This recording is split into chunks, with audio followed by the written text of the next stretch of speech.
Yeah, we saw Rolls land some shots a few times during this fight. That was the first one of consequence. The first one that Emma Williams really took notice of. That punch will be there again for Rolls. He can set it up. Trying to fire back as he digs downstairs to the body. A stiff jab from Rolls right before that. Action heating up here in the fourth. The thing about Emma Williams, he's always looking for the knockout. You know, every shot's a big shot. That can work against you if you're dealing with a cagey counterpuncher like Steve Rolls, who can't compete with the power, but he punches in between the shots.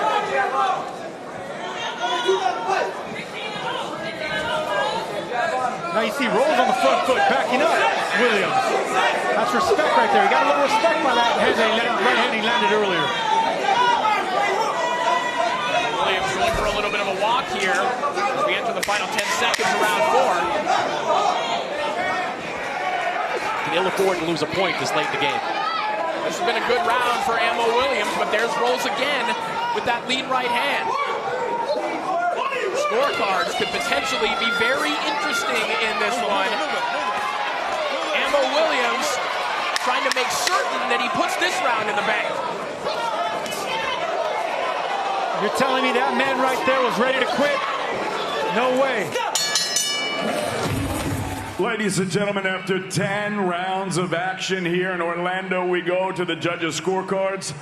All three judges scored this bout identically, 97-93, for your winner and the new IBF North American and WBA International Middleweight Champion, Austin Emma Williams.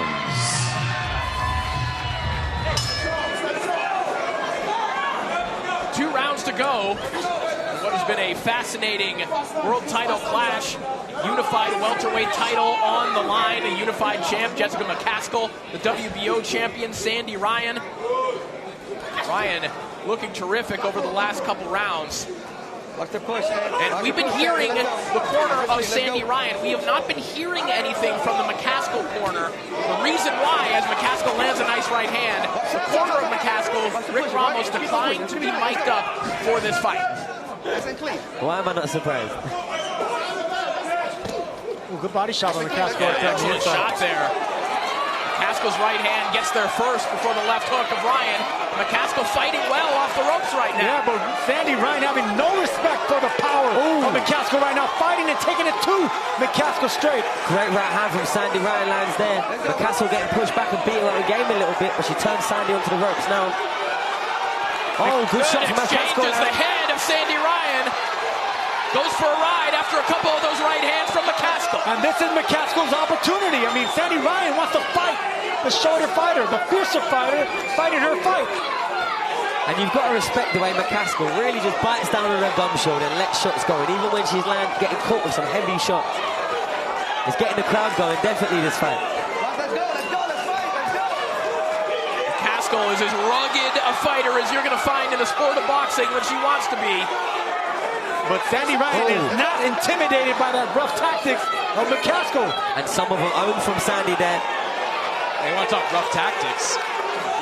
Several times during this fight, Jessica McCaskill's looked to the referee for help there. So, ladies and gentlemen, after 10 rounds of action here in Orlando, Florida, we go to the judges' scorecards.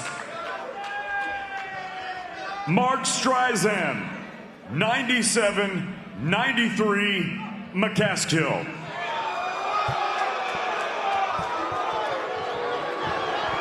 Michael Ross, 96-94, Ryan.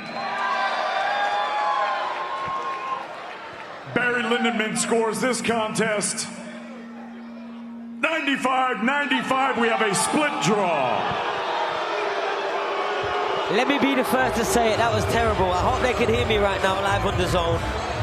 That was terrible. I don't know what the judges were watching. I want to be the first one to say it. I don't know if anyone else will say it. That was terrible. That may have been a draw, but that was a robbery, man. I think Sandy Ryan clearly won this fight. Yeah, Ben's going to have to start using other tools in his toolbox. You know, that right hand that's been so successful in his last couple of fights. Look at that right hand from Ben, and that staggered Orozco back. Not only that, but it was a left body shot the attention of Orozco. Orozco in trouble along the ropes right now. Ben measuring him, lands a nice uppercut. Love that uppercut by Conor Ben. That's going to set up the looping overhand right. The money shot of Conor Ben. The right hands from Conor Ben just cannot miss. Conor Ben should go back to stabbing the body with the jab. That's going to open up the looping shots on the taller opponent. There it is right there. Those right hands up top will further open up that cut that we suspect might have been caused by a clash of heads, but it's being worsened by the power shots of Conor Ben. I like the patience that Ben is showing right here. You know, he knows that Orozco's not going to go away. I mean, this is a man in 38 fights who's never been stopped. You may be able to hurt him a little bit, wobble him, but you gotta chop him up slowly, little by little, round by round. I think you got to do it in the midsection too. I mean, Orozco has a great chin. He's proved that over the course of his career. Conor Ben wants to keep that momentum away from him. Dig to that body. Let him go. Let him go. Push him. And you could see Conor Ben, who was breathing, you know, heavy in that corner, on the back foot, holding on a little bit more. Hard right hand from Ben, and another one, and a left hook. And how does Rodolfo Orozco continue to take these? That's a big shot, man. I mean, I mentioned Antonio Margarito earlier, and, you know, that man took a vicious punch. Go back. You okay? I think Orozco's taking some big shots right here and keeps coming forward. you just saw a little bit of a smirk from Conor Ben there. I think he's even surprised that Orozco's standing up to all this. Go back. Go back. Orozco showing an outrageous chin here tonight. And Ben should already be accustomed to the fact that, you know, Orozco's not going to go anywhere. So just don't make mistakes. Smother his attack like he's doing right there. Get on the back foot, use your jab, and get out of these last round and a half.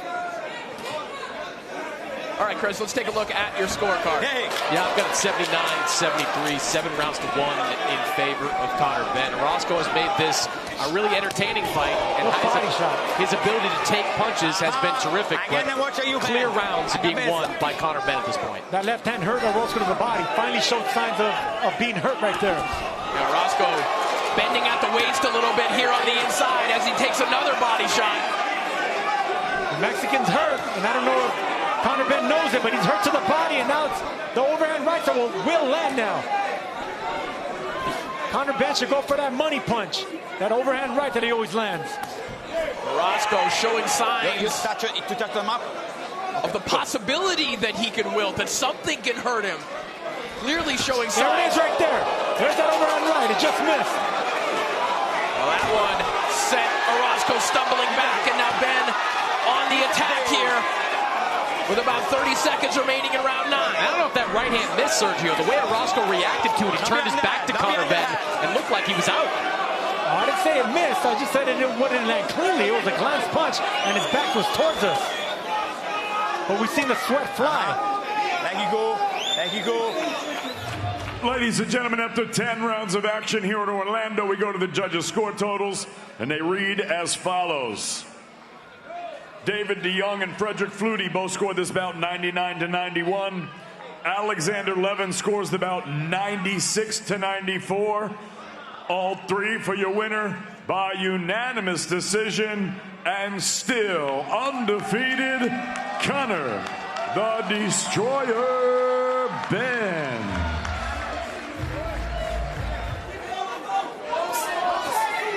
Blood now covering the trunks of Jose Zepeda. Yeah, that cut on top of the head, you know, you normally don't see cuts up there. It will continue to bleed profusely. And it's a blood that you can't really stop. And if it starts getting in the eyes of Zepeda, that's when Hitchins can actually come forward and land some bigger punches. Because Zepeda's going to be blinded by the blood. Ones like these ones that Hitchins is letting go right now. There was a right hand that wrapped around the guard of Zepeda. Now he brought that right hand down the middle.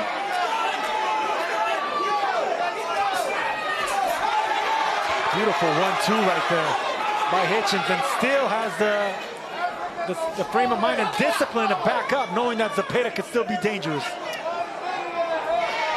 We're approaching the final minute of this contest. Hitchins back on the jab.